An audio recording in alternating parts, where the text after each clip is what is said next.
is Miss Rowe. Today we're going to be reading Lily's Big Day. And this story was written and illustrated by Kevin Hinkey. So he's the author and the illustrator.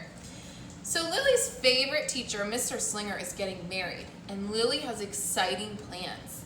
She is going to be the flower girl at the wedding. At least she thinks she is. Let's go ahead and read the story and find out, is she really going to be the flower girl? Lily's Big Day. Written and illustrated by Kevin Hinkey. One day, Lily's teacher, Mr. Slinger, announced to the class that he was going to marry Miss Shotwell, the school nurse. Lily's heart leaped. She had always wanted to be a flower girl.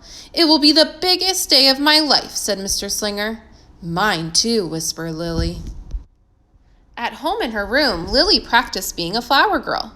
First, she changed into something more appropriate.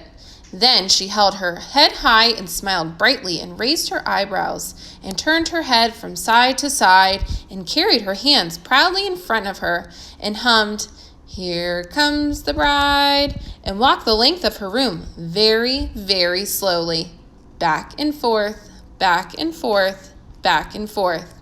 "It will be the biggest day of my life," said Lily. "Who are you pretending to be tonight?" asked Lily's mother at dinner. "I'm not pretending," said Lily. "I'm a flower girl." "Who's getting married?" asked her father. "Mr. Slinger," said Lily. "Really?" said her mother. "Really?" said her father. "Really?" said Lily. "He's going to marry Miss Shotwell. He told us today, and I'm going to be the flower girl." "You are?" said her father. "Did Mr. Slinger ask you?" said her mother. "Not yet," said Lily. At bedtime, Lily's mother said, "Lily, there are so many students in your class. Mr. Slinger couldn't possibly pick just one to be a flower girl." Her father said, "It wouldn't be fair." "He probably has a niece," said her mother. "Maybe Aunt Mona will get married someday," said her father. "Do you understand what we're trying to say?" asked her mother. Lily nodded. "Are you sure?" asked her father. Lily nodded again. After her parents left her room, Lily said, "I understand that I'm going to be a flower girl." The next day at school during sharing time, Lily said, "I've always wanted to be a flower girl, even more than a surgeon or a diva or a hairdresser." The following afternoon, when Mr. Slinger had recess duty, Lily picked a handful of weeds at the edge of the playground. She carried the weeds proudly in front of her and walked very, very slowly past Mr. Slinger until the bell rang. Back and forth, back and forth, back and forth. And the morning after that, Lily went to the light bulb lab in the back of the classroom. She drew a self-portrait. It says, "This is the best drawing I've ever done in my entire complete life." Mr. Slinger called Lily up to his desk during quiet reading time.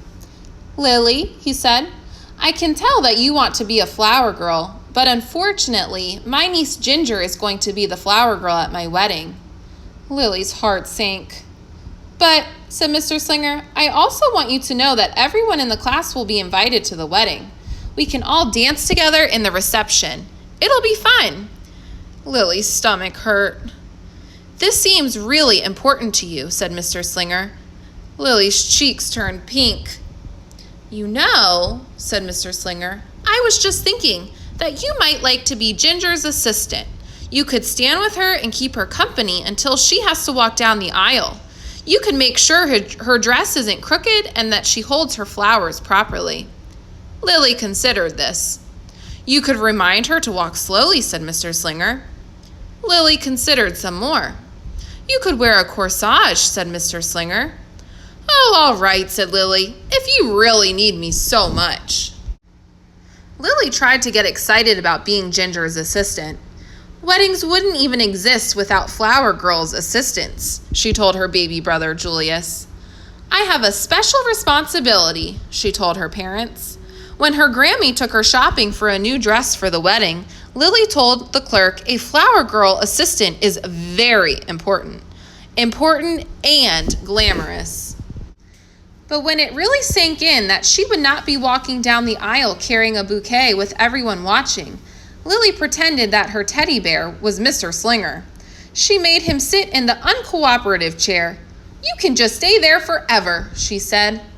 As the wedding drew near, Mr. Slinger counted down the days on the chalkboard. "One day closer to the biggest day of my life," he would say. "One day closer to the biggest day of Ginger's life," Lily would whisper.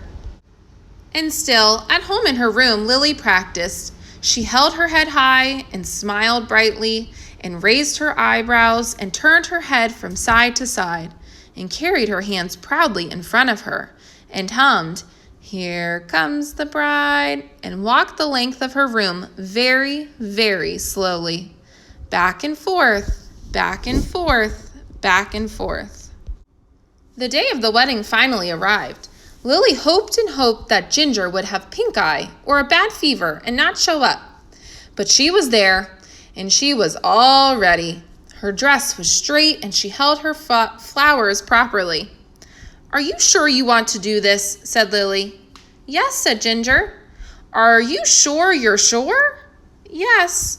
"Are you really sure you're sure?"